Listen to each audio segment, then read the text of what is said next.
আমার আলাদিন লেখিকা জাবিন ফোরকান পর্ব ৪। অনুরাগের বাচ্চা, তুই উগান্ডায় থাকিস কি অ্যামাজনে? এক্ষুনি আমার বাসায় আসবি তুই। ঠিক এই মুহূর্তে। ঘড়ি ধরে শুধু ২০টা মিনিট দেখবো আমি। এসে আমার মমকে বোঝা। মহিলা পাগল হয়ে গিয়েছে। ৩০ বছর ধরে মানুষ কাটাকাটি করতে করতে ব্রেইনের মাদারবোর্ড ফেটে গিয়েছে। এই মহিলাকে তুই বোঝা অনুরাগ। সাইবানের রুমটা ২ তলায়, অথচ সেখান থেকে নিচতলা অবধি তার চিৎকার চেঁচামেচির আওয়াজ স্পষ্ট ভেসে আসছে। ছেলের দারুণ হম্বিতম্বিতে বেপাত্তা সামিয়া সোফায় বসে পা ঝুলিয়ে ঝুলিয়ে আয়েশ করে পায়েস খাচ্ছেন। মধ্যখানে বিপাকে পড়ে যাওয়া ইরাম দাঁড়িয়ে দাঁড়িয়ে কাণ্ডকারখানা দেখছে। মা ছেলের মাঝে এ কেমন দ্বৈরথ!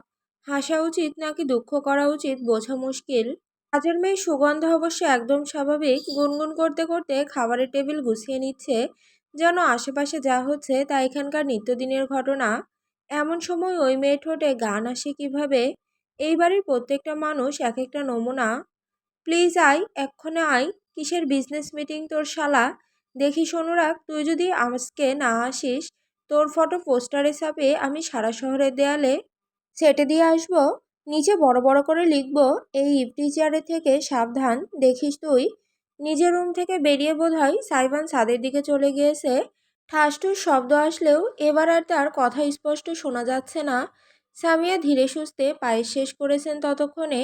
ঘড়ির দিকে তাকিয়ে তিনি উঠে দাঁড়ালেন। হাসপাতালে যাওয়ার সময় হয়ে এসেছে। ঠিক তখনই নিজেকে আর রুখতে পারল না ইরাম। সামনে গিয়ে দাঁড়ালো। খালামণি, কিছু মনে করো না, তুমি গুরুজন, তবুও বলতে বাধ্য হচ্ছি। তুমি অযৌক্তিক কথা বলছো। এমনটা সম্ভব নয়। কেমনটা সম্ভব নয়? সাইবানকে বিয়ে করাটা কেন অসম্ভব নয়? সামিয়ার স্বাভাবিক এবং সুচারু দৃষ্টিতে ইরাম খানিকটা অস্বস্তি বোধ করল। তারপরও বলল, জি, প্রথমত তোমার মাথায় এমন একটা পরিকল্পনা কিভাবে আসলো সেটাই চিন্তার বিষয়। উপরন্ত আমারও একটা মতামত বলে বিষয় আছে। আলাদিন আর আমি খুবই বেমানান। বয়সে তোর ছোট বলে বলছিস, নাকি পুরুষ সম্পর্কে ট্রমা হয়ে গিয়েছে বলে? ইরাম এক মুহূর্ত চুপ থাকলো, তারপর জানালো, বিষয়টা এমন না। আলাদিনকে আমি ছোটবেলা থেকে দেখেছি। ঈদে কোরবানে আর কিছু না হোক টুক করে আমাদের বাড়িতে সালামি নিতে চলে যেত। হাতে ২ টাকা ধরিয়ে দিলেও এমনভাবে খুশি হতো যেন ওর হাতে আমি চাঁদ তুলে দিয়েছি। এমন একটা স্মৃতি মাথায় গেঁথে আমি কিভাবে ওকে বিয়ে করতে পারি? ওকে আমি ভাইয়ের নজরে দেখে এসেছি। এর বেশি কিছু কোনোদিন ভাবিনি। তবে স্বামী হিসেবে কিভাবে ভাবতে পারি? এখনো ভাইয়ের মতন দেখিস? চটজলদি উত্তর করতে চাইল ইরাম, অথচ কিছুতেই মুখ থেকে হ্যাঁ উত্তরটা বের করতে পারল না। কারণটা খুবই স্বাভাবিক। এত বছর পর নতুন করে দেখা মানুষটা তার পুরাতন আলাদিন নয়। ইরামের স্মৃতিতে সেই আলাদিন আজও ছোটটি, মায়া মায়া মুখ, মুখের দুপাশে খোঁচা খাঁচা সুচালো দুটি দাঁত। কথায় কথায় স্মিত হাসত। বয়সের তুলনায় বেশি বোঝদার ছিল। এই আলাদিনের সঙ্গে সেই আলাদিনের কোনো মিল নেই। প্রাপ্তবয়স্ক সাইবানকে অনেকখানি অপরিচিত লেগেছে ইরামের। তাই অসত্য জবাব সে নিজের খালামণিকে দিতে পারল না। জানি না। ইরামের উত্তর শুনে সামিয়া মুচকি হাসলেন। বললেন, আমাকে যখন গুরুজন মানিস তখন এটাও মাথায় রাখ, আমি যা করছি ঠান্ডা মাথায় জেনে বুঝে এবং ভেবেচিন্তে করছি। সবার ভালোটাই ভাবছি, খারাপটা না। রইল বাকি সাইবান। ওকে দেখতে হয়তো ঘাড়তারা বাদরের মতো লাগে, তবে মনটা অবুঝ না। সময় দিলে বুঝিয়ে বললে ঠিক বুঝে যাবে। একটু থেমে তিনি আবার যুক্ত করলেন, তবে কাউকে আমি জোরাজুরি করব না। বিয়ে শাদির ব্যাপার একেবারে অমতে হওয়াটা খারাপ ব্যাপার। তাই বলছি, তুই তোর পরিস্থিতি ভেবে দেখ। আজকে দিনটা সময় নে, ভালো মতো চিন্তা কর। প্লিজ যুক্তি দিয়ে ভাবিস, আবেগ দিয়ে না। তোর মতো বোঝদার মেয়ে ২টা হয় না। তুই নিজের আর ইজানের ভবিষ্যৎ ভেবে সিদ্ধান্ত নিস, এটাই আমার কামনা। এরপরে যদি মনে হয় তুই থাকবি না, চলে যাবি, আমি আর তোকে আটকাবো না। আমি হাসপাতালে যাচ্ছি, আসতে রাত হবে। আর ঘরটা মাঝে মধ্যে ভূমিকম্পের মতন কেঁপে উঠতে পারে। মনে হবে কেউ বুঝি বুলডোজার চালাচ্ছে। ওটা সাইবানি, ভয় পাস না। ইজানকে দেখে রাখিস। নিজের কথা শেষ করে সামিয়া গটগট করে হেঁটে বাড়ির বাইরে বেরিয়ে গেলেন। গাড়ি গেটের কাছে অপেক্ষা করছে তাকে হাসপাতালে নিয়ে যেতে। ইরাম নিজের জায়গায় থ হয়ে থাকলো। মা নাকি ছেলে, কাকে বেশি আজব বলবে বুঝতে পারল না সে।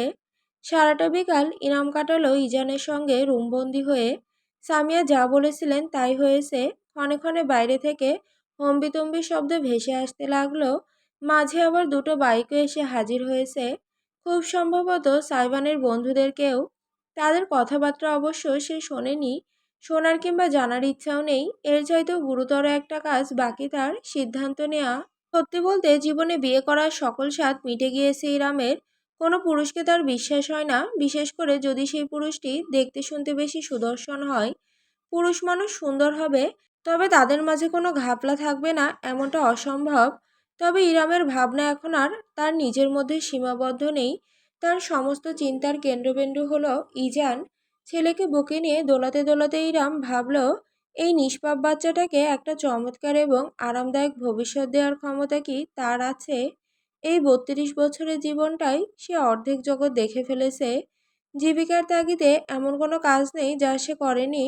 আর কত সে কাজ জারি রাখতো যদি তাতে ইজানের ভবিষ্যৎ ভালো হওয়ার নিশ্চয়তা থাকতো। কিন্তু এই 3টা মাস একা কাটাতে গিয়ে সে বুঝেছে সিঙ্গেল মাদারদের জীবন কেমন হতে পারে। যদি হাতে টাকা না থাকে তাহলে তো কথাই নেই। সরকারি সম্পত্তি মনে করে সকলে। নারী এবং পুরুষ মহান সৃষ্টিকর্তা এমনি এমনি সৃষ্টি করেননি, তারা একে অপরের পরিপূরক।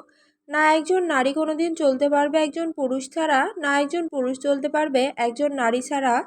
সমাজের এই অবস্থা শুধুমাত্র এই নারী পুরুষদের অতিরিক্ত লোভ এবং মানসিক বিকৃতির কারণে, আর কিছুই না। যদি ইরাম সাইবানকে বিয়ে করে তাহলে সমাজ বিরাট আঙুল তুলবে। তবে তার ইজান হয়তো একটু ভালো থাকবে, একটা সুস্থ সুন্দর স্বাভাবিক পরিবার পাবে। স্বাভাবিক হয়তো না, একটু পাগলাটে পরিবার। তবে দিন শেষে ইনাম বিনা চিন্তায় ইজানের মুখে খাবার তুলে দিতে পারবে। পরের দিন খাবার পাবে কিনা সেই চিন্তা করতে হবে না।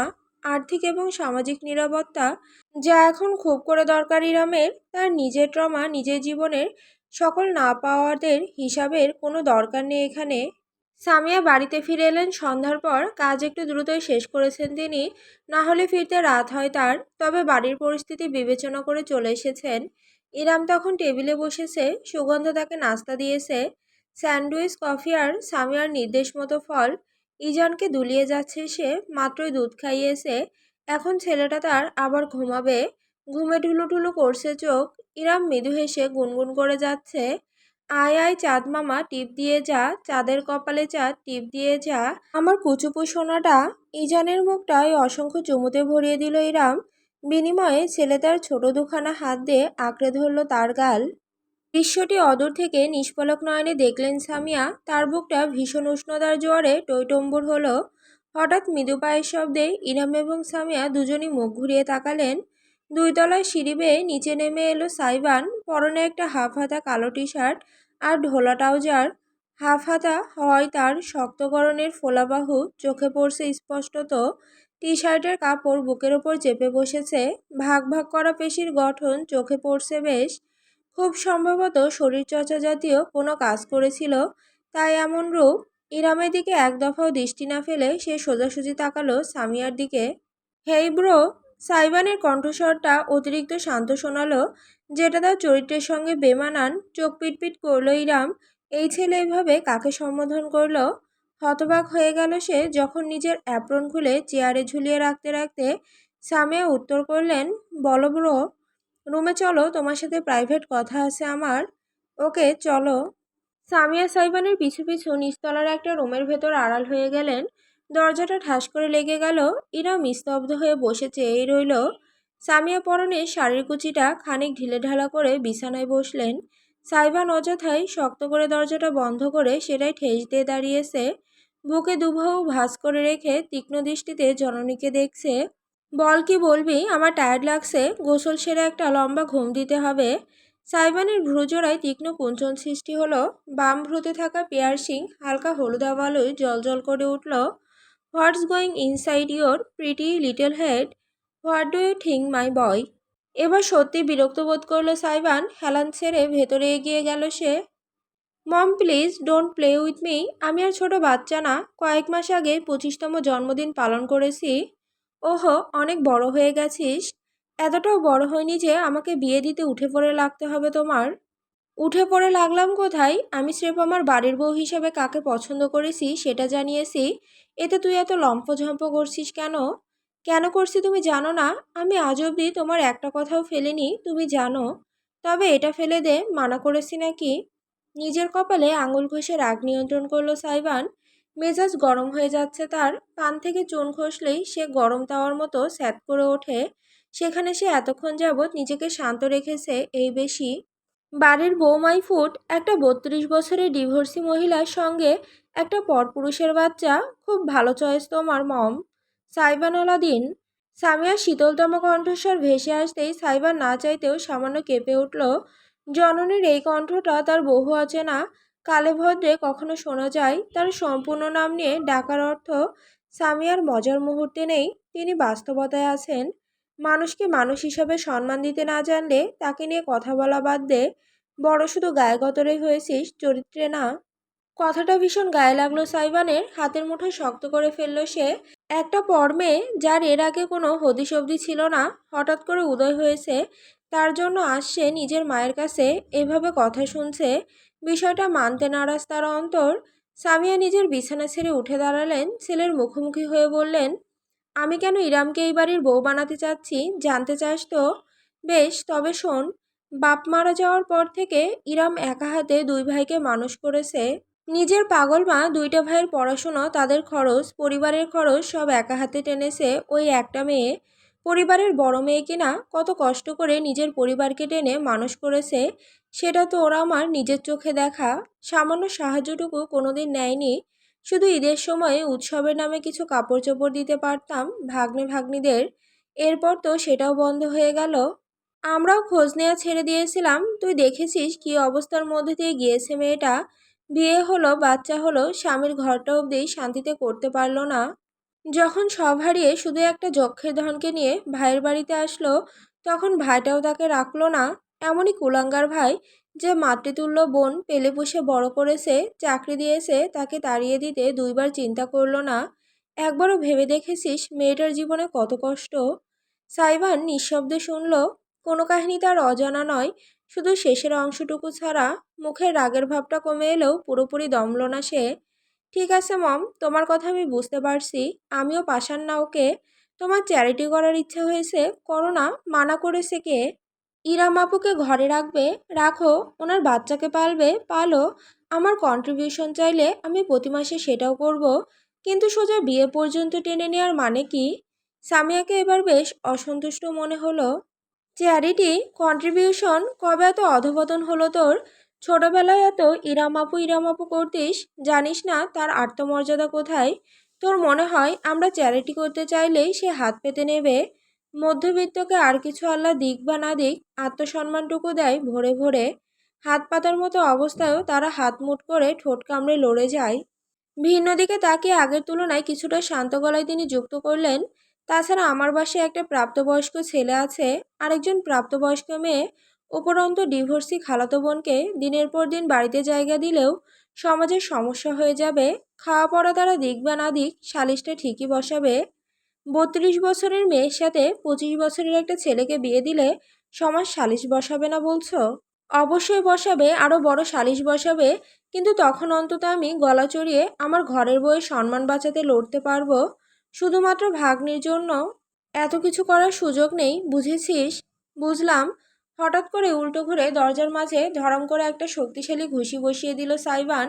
প্রবলভাবে কেঁপে উঠল চারপাশ। ভয়ানক একটা শব্দ হলো। এটাই বুঝলাম যে বাড়ির একমাত্র ছেলে সবসময় আদরের দুলাল হয় না, মাঝে মাঝে বলির পাঠাও হয়।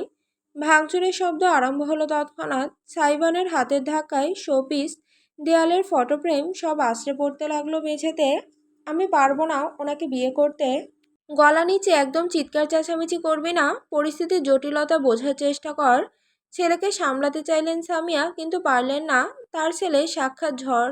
ঝড়কে কাবু করাটা মুশকিল। আমি কোনোদিন ইরাম আপুকে বিয়ে করব না, কোনোদিন না। আমার কথাটা একবার। না না না এবং না। No, never. Never ever in my life I will marry a senior woman. না পারতে স্বামী এবার পাল্টা চেঁচিয়ে উঠলেন, ফাইন, করবি না বিয়ে, করিস না, রাখিস না আমার কথাটা। আমার কিচ্ছু যায় আসে না, আমি নিজেরটা আর ইরামেরটা বুঝে নেব, ঠিক আছে? শুধু এরপর আর কোনোদিন আমার মুখ থেকে তোর কাছে কোনো চাওয়া উচ্চারিত হবে না, এটুকু জেনে রাখিস। সাইবান হঠাৎ করে জমে গেল, ঝট করে পিছনে ফিরে তাকালো। বহু বছর বাদে সেদিন রাতে প্রথমবারের মতো ছেলের তেজি দৃষ্টির মাঝে অসহায়ত্ব দেখলেন সামিয়া। সারা রাত ঘুম হয়নি ইরামের। ছটফট করেছে সে। দরজার বাইরে থেকে যে চিৎকার চেঁচামেচি সে শুনেছে, এরপর যেভাবে সাইবানকে ঝড়ের বেগে বাড়ি থেকে বেরিয়ে যেতে দেখেছে, তাতে শান্তি মেলা ভার। তার জন্য মা ছেলের মাঝে একটা অঘোষিত যুদ্ধ শুরু হয়ে গিয়েছে। বিষয়টা খুব খারাপ লেগেছে তার। আজকেই চলে যাবে সে, তাতে যা হওয়ার দেখা যাবে। ইজান বরাবরের মতোই ঘুমাচ্ছে। ভোর রাতের দিকে খাইয়ে তাকে শুয়েছে ইরাম। ছেলে ঘুমে থাকলেই সে নিজের লাগেজ টেনে ছোট্ট একটা ব্যাগ বের করলো, উপর করে ঢেলে দিল সমস্তটা। দুটো পুরাতন 20 টাকার নোট, সঙ্গে একটা রূপার আংটি পাওয়া গেল। এই আংটিটা তার অতি শখের, বাবার গড়িয়ে দেওয়া শেষ স্মৃতি, শেষ সম্বল। মৃত্যুর আগ অব্দি বস্তুটাকে হাতছাড়া করতে চায়নি সে। কিন্তু ইজানের ঘুমন্ত ছোট্ট মুখটা নজরে আসতেই সিদ্ধান্ত নিতে দেরি হলো না তার। পুরাতন বাটন ফোনটা তুলে কল করলো। ওপাশ থেকে রিসিভ হতেই বলল, হ্যাঁ আমি। আমাকে শুধু 2টো দিন থাকতে দেবে? কথা দিচ্ছি কোনো সমস্যা করব না। শুধু ইজানকে ডাক্তার দেখাবো আর নতুন ম্যাচ দেখে উঠে পড়ব। জরুরি দরকার। প্লিজ যদি একটু ব্যবস্থা করা যায়। হ্যাঁ। ও, থ্যাঙ্কস। সত্যি অনেক কৃতজ্ঞ থাকলাম। আমি দুপুরের আগেই চলে আসব। ওকে, রাখছি। ফোনটা কেটে একটা স্বস্তির নিঃশ্বাস ফেলল ইরাম। আগামী 2-3 দিনের জোগাড় হয়েছে। এবার শুধু খালামণিকে বলে কোনো ভালো শিশু বিশেষজ্ঞের সন্ধান নিয়ে ফিরে যাবে। ইজানকে পাতলা করে কম্বল টেনে ঢেকে কপালে একটা চুমু দিয়ে রুম থেকে বেরিয়ে এলো ইরাম। সামিয়ার রুমটা নিচতলায়, কিন্তু একদম অপর পাশে। ডাইনিং রুম ঘুরে যেতে হবে। ডাইনিং রুমের ভেতরে পা রাখতেই ইরাম থমকাতে বাধ্য হলো। কারণ টেবিলে বসে আছে সাইবান স্বয়ং। ফিরল কখন? রাগ শেষ। মুখ দেখে তো মনে হচ্ছে না। টেবিলে বড়সড় একটা আর্ট পেপার ছড়িয়ে মার্কার দিয়ে খসখস করে কিছু লিখছে ছেলেটা। অত্যন্ত মনোযোগী দৃষ্টি। হাতছাড়া ট্যাঙ্ক টপ আর জিন্স পরনে। শার্ট ছিল যেটা ছুঁড়ে ফেলে রেখেছে সোফার ওপর। ইরাম না পারতে খানিকটা কৌতূহলী হয়ে কাছে সরে উকি দিল। একটা পোস্টার বানিয়েছে সাইবান, তাতে গোটা গোটা অক্ষরে লেখা, প্রফেশনাল হাজব্যান্ড, প্রফেশনাল হাজব্যান্ড। আপনি কি অসহায়? একাকিত্বের ভার বইতে পারছেন না? চান একজন নির্ভরযোগ্য বড়লোক সঙ্গী, যে শুধু আপনাকে কেন, আপনার বাচ্চা কাচ্চা দাদি নানি 14 গোষ্ঠী পেলে পুষে দিবে? তবে হ্যাঁ রমণী, এই বিজ্ঞপ্তি আপনারই জন্য। আপনার বয়স যত বড়ই হোক না কেন, তার চাইতেও বড় হতে হবে আপনার মন। যেন সেখানে আমার জায়গা হলেও কুমতলবের জায়গা না হয়। আপনাদের সেবায় আছি আমি, professional husband Saiban Aladdin. Booking করতে আজই যোগাযোগ করুন এই নাম্বারে। প্রফেশনাল হাজব্যান্ড 01... এই প্রথমবারের মতো সদাশান্ত ইরামও আটকে না উঠে পারল না। এই ছেলের মাথা আসলেই নষ্ট, পুরোপুরি নষ্ট। সাইবান মার্কারের ক্যাপ ঠোঁটে গুজে রেখে তার দিকে তাকালো। পরক্ষণে বাঁকা হেসে লাফিয়ে টেবিল থেকে নেমে পড়ল। হেলে দুলে পোস্টার নিয়ে বাড়ির বাইরে চলে গেল। ইরাম না পারতে ছুটে গেল তার পিছু পিছু। বাড়ির বাইরে গেটের কাছে দেওয়ালে আঠা দিয়ে সুন্দর করে পোস্টারটা লাগাচ্ছে সাইবান। দারোয়ান একপাশে দাঁড়িয়ে হাঁ করে ঘরের ছেলের কাহিনী দেখছে। ইরাম হাঁপাতে হাঁপাতে পৌঁছালো। আলাদিন, তোমার মাথা খারাপ হয়ে গিয়েছে? না তো, আমার মাথা একদম চকাচক আছে। নতুন বিজনেস আইডিয়া পেয়েছি। যদি আমাকে ব্যবহৃত হতেই হয় তবে ভালো মতোই হই। কি বলেন আপু? ইরাম আর সইতে পারল না। এগিয়ে গিয়ে খপ করে সাইবানের একটা হাত পাকড়াও করলো। অপর হাতে সদ্য বসানো পোস্টারটা দেয়াল থেকে ছিঁড়ে উঠিয়ে ছুঁড়ে ফেলল রাস্তায়। ক্রুব্ধ দৃষ্টিতে দেখল সাইবানকে, যে এই মুহূর্তে বেশ খানিকটা বিস্ময় নিয়ে তার হাতে ধরা নিজের হাতটার দিকে চেয়ে আছে। একটা 32 বছরের ডিভোর্সি মহিলার সঙ্গে একটা পরপুরুষের বাচ্চা নিয়ে খুব সমস্যায় পড়ে গিয়েছো, তাই না? Sorry, I am sorry. চলে যাচ্ছি, শান্তিতে থেকো তুমি। তবুও just stop this nonsense, will you? ইরামের ধীর কণ্ঠস্বরে সাইবানের চেহারার অদ্ভুতরে একটা অভিব্যক্তি ফুটে উঠল। পাল্টা বাঁকা হেসে দীপ্ত গলায় সে বলল, কোথায় চলে যাবেন লম্পট স্বামীর কাছে? Well, not happening anymore. হঠাৎ করে আমার অন্যের হক মেরে দেওয়ার ভীষণ রকম ক্রেভিংস উঠেছে। তা সেই হকটা হোক আপনার এক্স হাজব্যান্ডের।